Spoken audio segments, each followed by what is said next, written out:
शांति।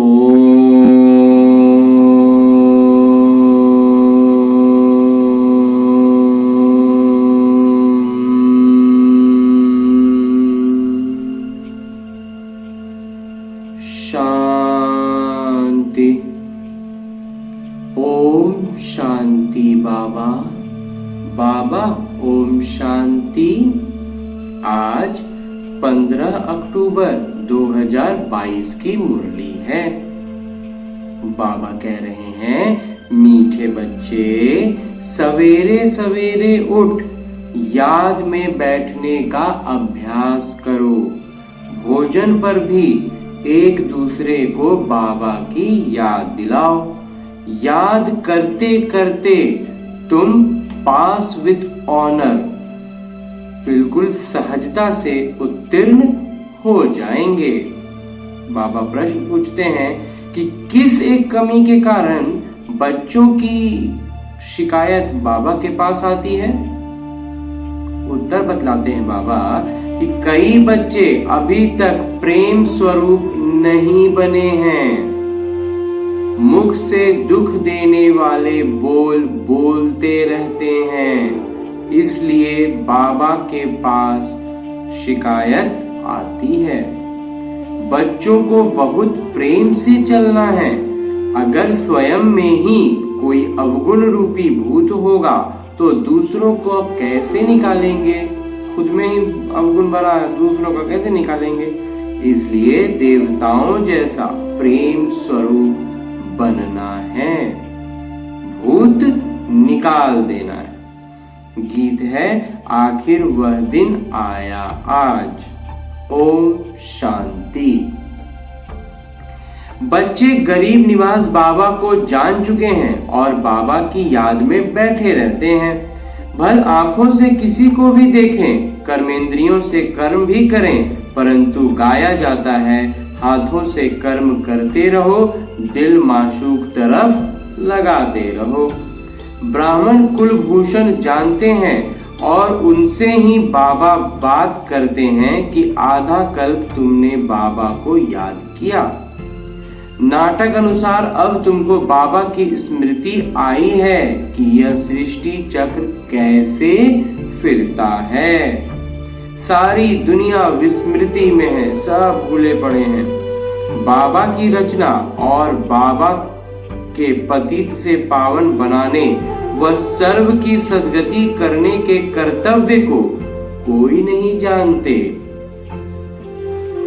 तुम रचयिता और रचना के आदि मध्य अंत को जानते हो। तुमको स्मृति आई कि सृष्टि चक्र कैसे फिरता है। हम 84 का चक्र कैसे लगाते हैं। जिन्होंने सतयुग से लेकर कलयुग के अंत तक किरदार निभाया है, वहीं अभी भी निभाएंगे। सतयुग से लेकर कलयुग तक जन्म लेते लेते नीचे उतरते आए हैं। अब कलयुग अंत में तुम्हारी चढ़ती कला है।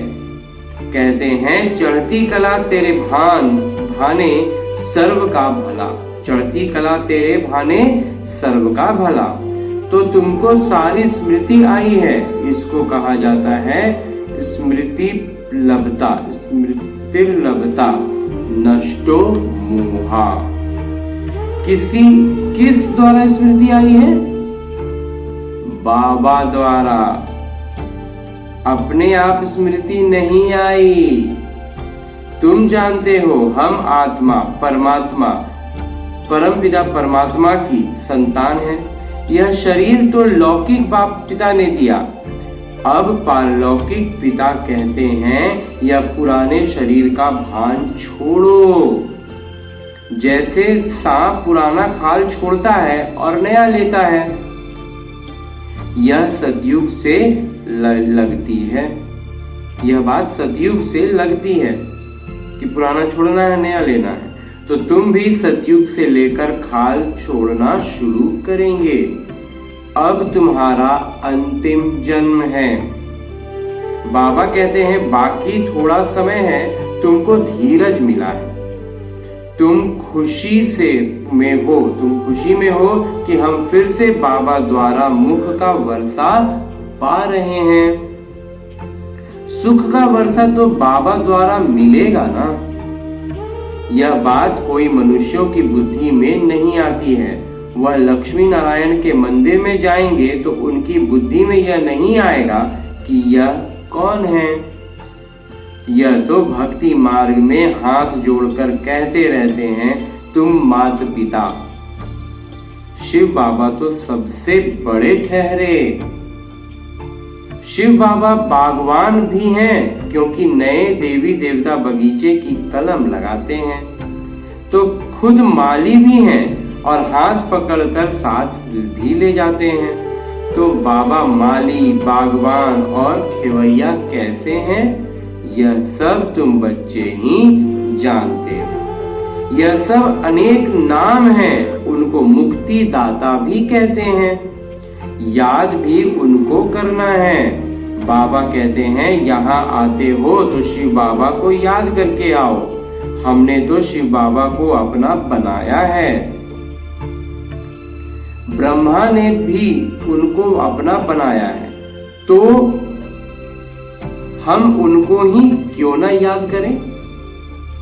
चित्र में भी दिखाया है, सभी शिव को मानते हैं। तो बाबा आत्माओं से बात करते हैं। आत्मा न कह जीवात्मा कहीं, क्योंकि जब आत्मा अकेली है तो बोल नहीं सकती। शरीर बगैर आत्मा से बात नहीं करती। परम धाम में क्या परमात्मा आत्मा से बात करेंगे? बल कह देते हैं कि क्राइस्ट को परमात्मा ने भेजा, परंतु वहां परमात्मा बोलते नहीं हैं, वहां इशारा भी नहीं होता। नाटक अनुसार आत्मा आप ही किरदार निभाने नीचे आ जाती है। आत्मा में किरदार भरा हुआ है, तो आत्मा नीचे आकर शरीर धारण कर किरदार निभाती है। शरीर का नाम तो सबका अलग अलग है। आत्मा का नाम तो आत्मा ही है। हम आत्मा एक शरीर छोड़ दूसरा ले किरदार निभाते हैं। जब हमको स्मृति आई है और कोई की याद नहीं होनी चाहिए, क्योंकि पुरानी दुनिया में पुराना किरदार, पुराना शरीर छोड़ नई दुनिया में जाना है, वहां नया शरीर हमको मिलना है। तो इसमें मतलब निकलता है कि अभी 5 विकारों को छोड़ना है तो कितनी मुश्किलात होगी। देखो, बच्चे लिखते हैं, काम क्रोध का तूफान आता है बाबा। तो बाबा कहते हैं, बच्चे दे दान तो छूटे ग्रहण। इस समय आत्मा पर ग्रहण लगा हुआ है। पहले तुम 16 कला संपूर्ण थे, अब कोई कला नहीं। जैसे चंद्रमा की भी पूर्णमासी के बाद धीरे धीरे कला कम हो जाती है, अंत में जरा सी लकीर रह जाती है, तुम्हारी भी वही अवस्था है। बाबा कहते हैं, दे दान तो छूटे ग्रहण। अगर विकारों का दान देकर फिर वापस लिया तो ऊंच पद पा नहीं सकेंगे। यहाँ विकारों की ही बात है, पैसों की बात नहीं। हरिश्चंद्र का मिसाल, धन दान देकर वापस नहीं लेना चाहिए, वास्तव में है विकारों की बात। विकार दान में देकर वापस नहीं लेना चाहिए। दिल अंदर देखते रहो कि हमारी दिल बाबा से लगी हुई है, जिससे हमारा जन्म जन्मांतर का ग्रहण छूटा है। समय तो लगता है, एकदम तो नहीं छूटता। जो कर्म भोग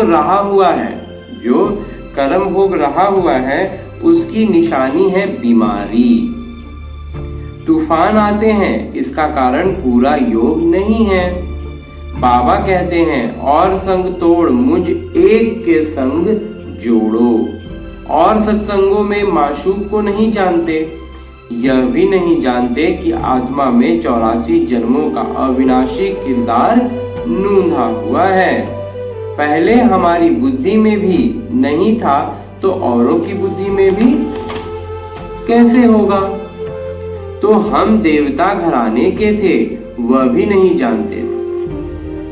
अब तुमको स्मृति आई है कि हम ब्राह्मण हैं, फिर सतयुग में प्रारब्ध शुरू हो जाएगी। फिर जो कर्म हर एक ने सतयुग में किए थे वहीं दोहराते जाएंगे, संस्कार उभरते जाएंगे। यह जब बाबा की महिमा करते हैं, ज्ञान का सागर, प्रेम का सागर, तो हम भी प्रेम सीख रहे हैं। जो बोलेंगे वो तो खुद भी सुनेंगे भी। हमारे मुख से ऐसे शब्द नहीं निकलने चाहिए जो किसी को दुखी हो जाए। अगर किसी को दुख दिया तो समझना चाहिए हमारे अंदर भूत है, फिर लक्ष्मी को वर नहीं सकेंगे। बाबा के बने हैं तो लक्ष्मी को वरने लायक बनना चाहिए। अगर कोई भूत रह गया तो त्रेता में चले जाएंगे। बच्चों में क्रोध नहीं होनी चाहिए, बड़े प्रेम से चलना चाहिए। देखो बाबा के कितने बच्चे हैं तो भी बाबा क्रोध थोड़े ही करते हैं। तो तुमको भी बड़ा प्रेम स्वरूप बनना है। देखो लक्ष्मी नारायण का चित्र कितना खींचते हैं, तो हमको भी ऐसा बनाना है। तुमको पति क्रोध करता है तो भी प्रेम से बात करनी है। तुमको पति क्रोध करता है तो भी प्रेम से बात करनी है ना। देखो लक्ष्मी नारायण का चित्र प्रेम से बात करनी है। यह नहीं उनमें भूत है तो मुझ में भी आ जाए, नहीं, मेरे में जो अवगुण है कैसे भी करके अवगुणों को निकालना है। बहुत बहुत मीठा बनना है। किसी ने कहा लौकिक बाबा गुस्सा करते हैं, तो मैंने कहा कि जब वह क्रोध करते हैं तो तुम अच्छे अच्छे फूल चढ़ाओ, तो वह आश्चर्यचकित हो जाएंगे, फिर वह ठंडे भी हो जाएंगे। बड़ी युक्ति से समझाना है, क्योंकि रावण राज्य है ना। हम हैं राम की संप्रदाय, खुद न बने तो दूसरों की क्या बनाएंगे। इसलिए स्थापना में देरी हो रही है, देरी पड़ती है। एक तो प्रेम से चलना है, दूसरी स्मृति में रहना है, और फिर स्वदर्शन चक्रधारी बनना है। धंधा तो करना ही है, इसलिए सुबह का समय बहुत अच्छा है। कहते हैं ना सवेरे सोना सवेरे उठना, इसलिए सवेरे सवेरे उठ यहाँ आकर बैठो तो 5 मिनट भी याद ठहरेगी। फिर धीरे धीरे आदत पड़ने से याद पक्की हो जाएगी। अच्छा खाना खाते हो तो देखो कि कितना समय बाबा की याद में खाया। अगर सारा समय याद किया तो वह बड़ी बहादुरी है। भोजन पर एक दूसरे को इशारा देना है कि बाबा को याद करो। एक एक गिट्टी पर याद दिलाओ, गिट्टी पर याद दिलाओ। तो हर छोटी छोटी बात में याद पड़ाना है, खुद भी करना है, और जब दूसरा को कराएंगे तो खुद भी याद आएंगे। बाबा हमारा है ही सहज योग, अभी बुद्धि में ज्ञान आया है। परम पिता परमात्मा को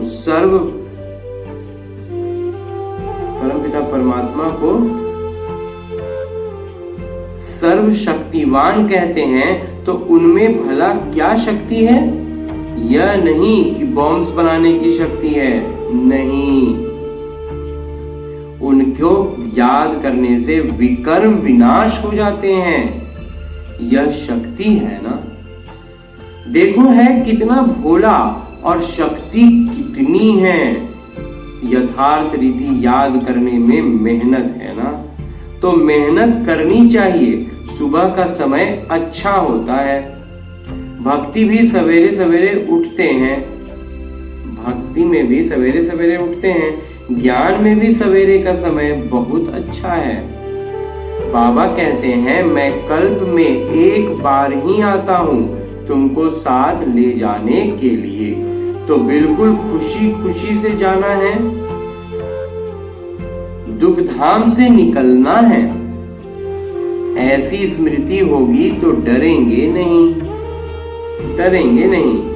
कितनी भी परीक्षाएं आए तो भी स्मृति पक्की रहनी चाहिए। ऐसी अवस्था जिस्मानी अवस्था है। अब तुम बच्चों को हम सो हम का अर्थ भी समझाया है। हम सो परमात्मा नहीं, लेकिन परमात्मा का बच्चे हैं। यह हो गया हम सो के चक्र का दर्शन। हम सो के चक्र का दर्शन मतलब हम सो, बाबा सो, परमात्मा सो जो कहते हैं वो वाला, उस पर आज बाबा बता रहे हैं कि यह हो गया हम सो के चक्र का दर्शन। यह इस याद से ही याद खाद निकलेगी। खाद निकालने का समय ही है अमृत बेला। तो सहजता से उत्तीर्ण होने के लिए कृष्णपुरी का मालिक बनाने वाले बाबा को याद करना है। अच्छा,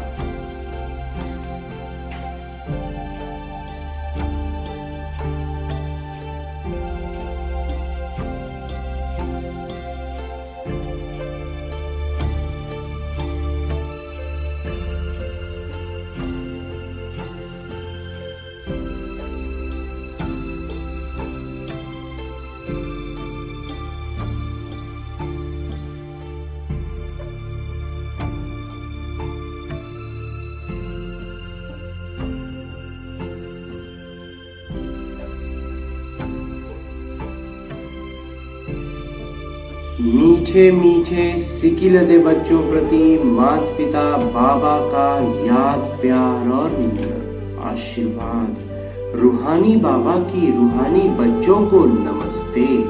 हम रूहानी बच्चों की ओर से रूहानी बाबा को याद, प्यार और प्रणाम। धन्यवाद बाबा, धन्यवाद। धारणा है, धंधा आदि करते भी स्वदर्शन चक्रधारी बनकर रहना है। एक दूसरे को बाबा की याद दिलानी है। कितनी भी परीक्षाएं आ जाएं तो भी स्मृति में जरूर बाबा को रखना है। विकारों का दान देकर कभी वापस नहीं लेना। किसी को भी दुख नहीं देना, क्रोध नहीं करना। अंदर जो भूत हैं उन्हें निकाल देना है। और आज बाबा वरदान दे रहे हैं। बाबा कहते हैं, मालिकपन की स्मृति द्वारा परवश स्थिति को समाप्त करने वाले सदा समर्थ भव। मालिकपन की स्मृति द्वारा परवश स्थिति को समाप्त करने वाले सदा समर्थ भव। जो सदा मालिकपन की स्मृति में स्थित रहते हैं उनके संकल्प आदेशानुसार प्रमाण चलते हैं। मन मालिक को परवश नहीं बना सकता। ब्राह्मण आत्मा कभी अपने कमजोर स्वभाव संस्कार के वश नहीं हो सकती। जब स्वभाव शब्द सामने आए तो स्वभाव अर्थात स्व प्रति व सर्व के प्रति आत्मिक भाव, इस श्रेष्ठ अर्थ में टिक जाओ। और जब संस्कार शब्द आए तो अपने अनादि और आदि संस्कारों को स्मृति में लाओ तो समर्थ बन जाएंगे। परवश स्थिति समाप्त हो जाएगी। स्लोगन है, वरदानों की शक्ति जमा कर लो तो परिस्थिति रूपी आग भी पानी बन जाएगी। बाबा तो रोज वरदान दे रहे हैं। इसके बाद है मम्मा के अनमोल महावाक्य। पहले दो बिंदु हैं। पहली बिंदु है बदनसीबी और खुशनसीबी। अब यह दो शब्दों का मदार किस पर चलता है? यह तो हम जानते हैं कि खुशनसीब बनाने वाले परमात्मा और बदनसीब बनाने वाला खुद ही मनुष्य है। जब मनुष्य सर्वदा सुखी है तो उन्हों की अच्छी किस्मत कहते हैं, और जब मनुष्य अपने को दुखी समझते हैं तो वह अपने को बदनसीब समझते हैं। हम ऐसे नहीं कहेंगे कि बदनसीबी व खुशनसीबी कोई परमात्मा द्वारा मिलती है। नहीं, यह समझना, अगर ऐसा समझते हैं तो यह मूर्खता है। परमात्मा तो हमें खुशनसीब बनाते हैं, परंतु तकदीर को बिगाड़ना व बनाना यह सब कर्मों के ऊपर ही मदार है। यह सब मनुष्यों के संस्कार के ऊपर ही है।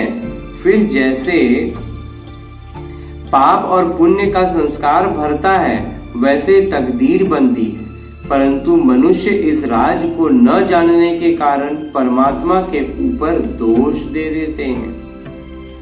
अब देखो, मनुष्य अपने को सुखी रखने के लिए कितनी माया के तरीके निकालते हैं। फिर उस ही माया से कोई अपने को सुखी समझते हैं और कोई फिर उस ही माया का संन्यास कर माया को छोड़ने से अपने को सुखी समझते हैं। मतलब तो कई प्रकार के प्रयत्न करते हैं, परंतु इतने तरीके करते भी परिणाम दुख के तरफ जा रहा है।